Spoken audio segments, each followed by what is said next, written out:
Voilà, alors si on continue ici, on verra aussi en physiologie. Mais donc l'idée, c'est de comprendre qu'ici, on va avoir au niveau central ma matière grise et ici ma matière blanche. Ma matière blanche, eh ben, elle est blanche aussi tout simplement à cause des gaines de myéline. Hein. On a dit que l'axone était entouré de gaines de myéline, qui est une substance blanche, c'est pour ça qu'elle est beaucoup plus blanche. Ici, c'est donc bien les corps cellulaires qui vont être ici et non pas les axones.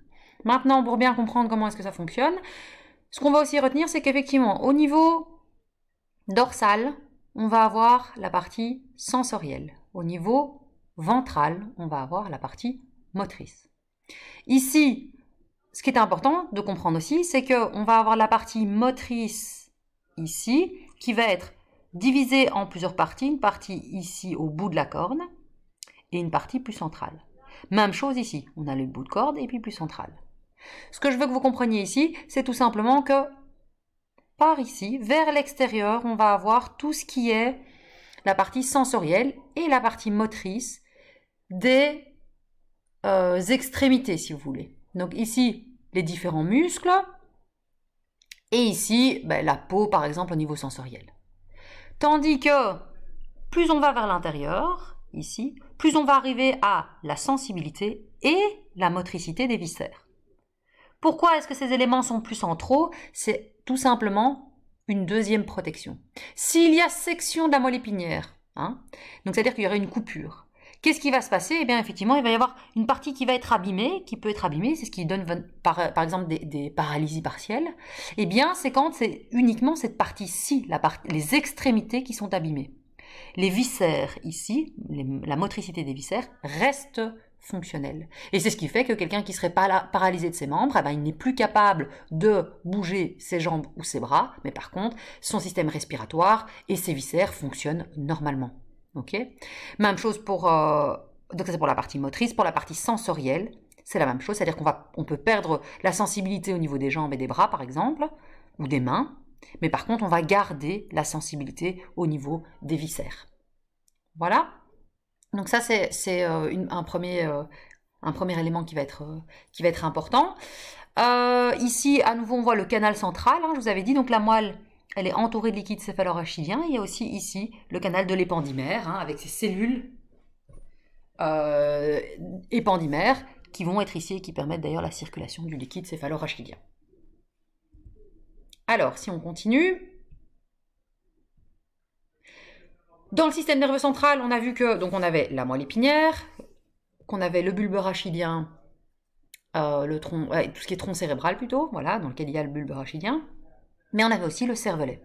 Le cervelet, vous voyez que inversement à la moelle épinière, ici on va se retrouver avec de la matière grise qui, elle, est en périphérie et elle n'est pas centrale. Et au centre, on va avoir de la matière blanche, substance blanche. On va avoir certains noyaux gris, hein, comme ici, ici, et ces noyaux gris centraux ici. Ici, c'est le passage du quatrième ventricule qu'on va voir juste dans le slide d'après. À nouveau, ici, on va parler de cortex cérébelleux. Cérébelleux, je vous ai dit, tout ce qui est cérébelleux, on a vu les pédoncules cérébelleux et les pédoncules cérébraux. Et je vous ai dit, les pédoncules, c'est comme la tige d'une pomme, hein, c'est ce qui accroche la pomme à l'arbre. Et bien ici, les pédoncules, c'est ce qui accroche le cerveau à la moelle épinière, enfin au tronc cérébral même plutôt, ou bien ce qui accroche le cervelet, ici, au niveau du pont de Varol. Et donc, on va avoir ici les deux pédoncules ici. Okay. Cérébelleux, c'est quand on parle du cervelet. Cérébraux, c'est quand on parle du cerveau. On va avoir des noyaux gris centraux, donc de la matière grise au niveau central et de la matière grise au niveau périphérique. Tout simplement parce que la matière grise, on a vu qu'elle arrivait dans la moelle épinière, le relais et les noyaux se trouvaient ici. On a dit ensuite qu'elles remontaient et elles vont remonter tout au long de la moelle épinière, comme ceci, pour ensuite arriver au cerveau et aboutir, cerveau ou cervelet, à l'extrémité du cervelet ou à l'extrémité du cerveau. Donc c'est ça que vous devez comprendre, c'est que du coup, ça passe par le centre, le relais se passe par le centre, donc la zone, la synapse. Ensuite, le neurone, l'axone, passe par la périphérie, cet axone arrive ici, dans le cervelet, l'axone traverse le cervelet pour arriver ici, au niveau de son corps cellulaire et d'interneurones ou de neurones en tout cas, ici qui vont être beaucoup plus courts, avec des axones beaucoup plus courts. Ceux-là vont être des neurones qui vont prendre des décisions. Ici, on est dans la partie intégrative du système nerveux central, donc c'est-à-dire qu'il reçoit une information et en fonction de cette information, il va donner une réponse. Le cervelet, on le verra en physiologie, dans quel cadre est-ce qu'il est plus fonctionnel, et on verra qu'il a un grand rôle dans l'équilibre, par exemple. Alors, ensuite, on a évidemment, quand on remonte encore, le cerveau en tant que tel, donc le cortex cérébral et non plus le cortex cérébelleux, avec nos différents lobes. On l'a vu en physio très rapidement, mais c'est vrai que je n'avais pas insisté là-dessus en disant on le verra en bio. Ici, on est bien dans de l'anatomie, donc dans la description. L'idée, c'est quoi? C'est de comprendre qu'ici, on a un lobe qui est le lobe frontal, okay, qui prend la partie orange et rouge. Ensuite, la partie bleue et mauve, c'est le lobe pariétal.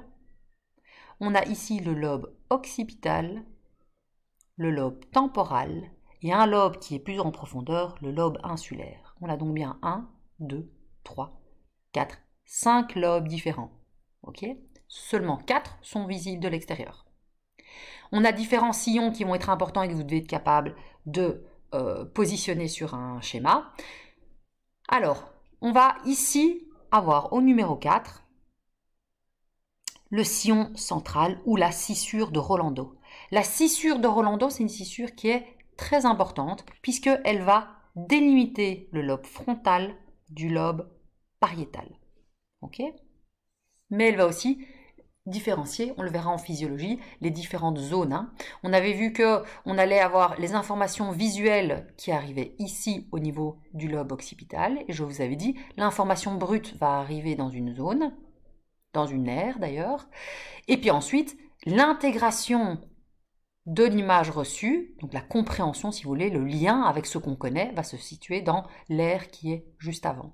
On avait vu la même chose avec la motrice et la prémotrice. Ici, c'était donc bien l'aire motrice qui était précédée de l'aire prémotrice. L'aire prémotrice, c'est celle-ci qui va coordonner les mouvements de l'aire motrice. Donc, préparer l'instruction. Et ici, de là, l'instruction va partir.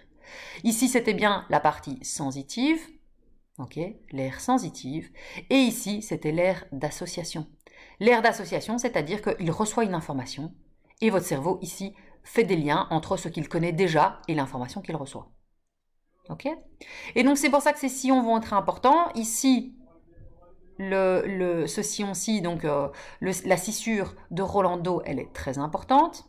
Okay, on va avoir une autre scissure importante qui est la 6, ici.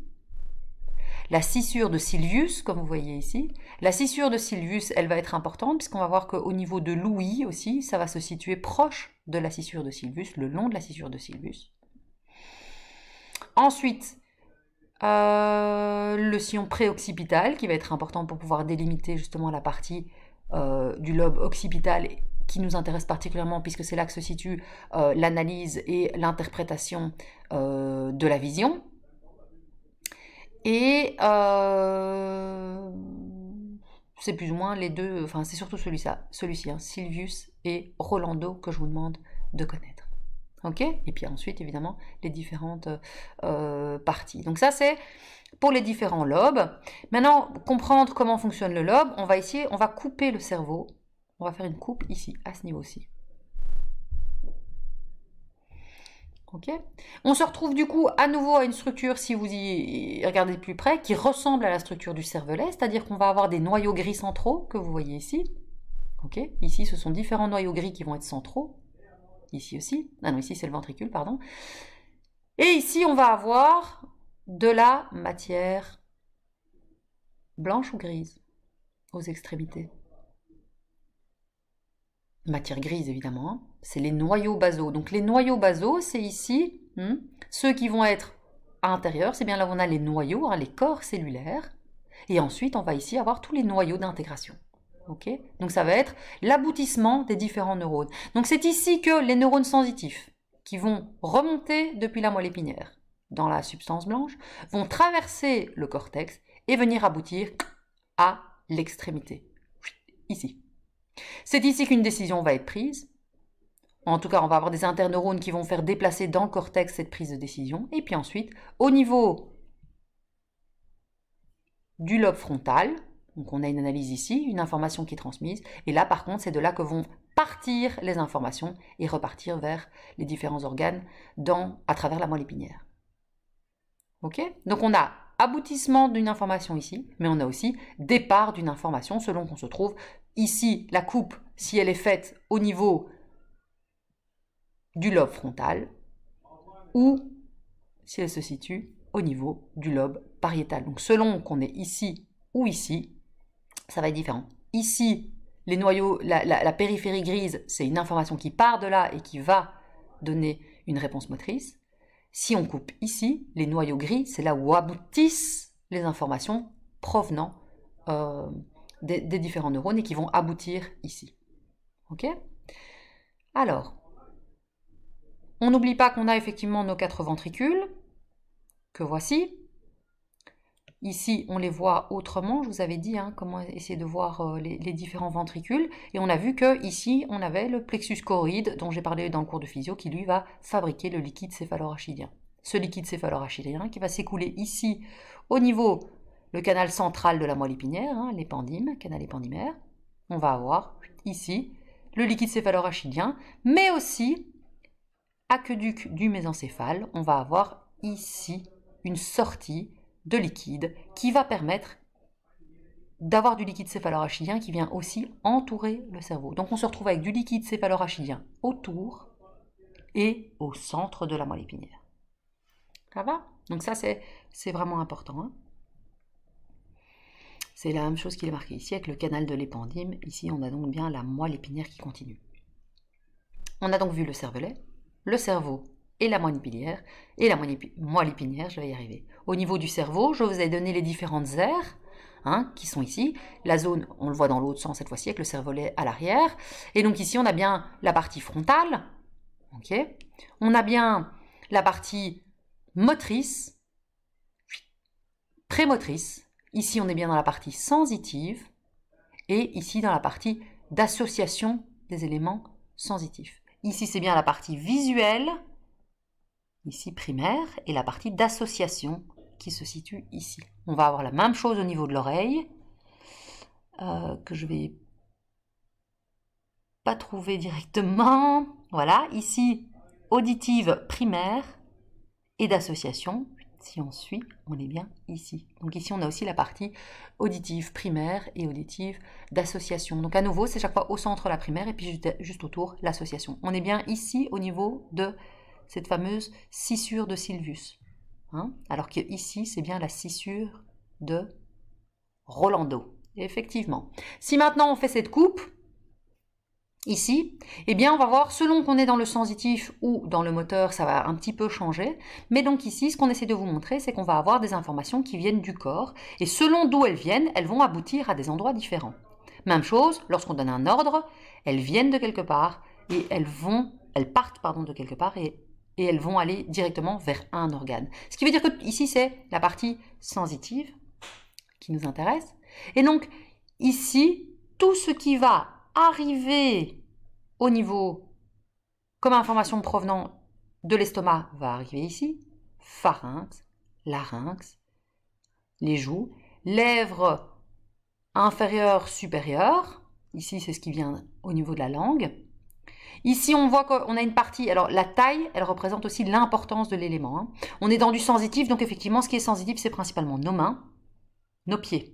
On est d'accord? On a moins de perception sensitive au niveau du reste du corps. Et donc, ici, effectivement, on va avoir l'information qui va arriver depuis, par exemple, la langue et qui va aboutir ici.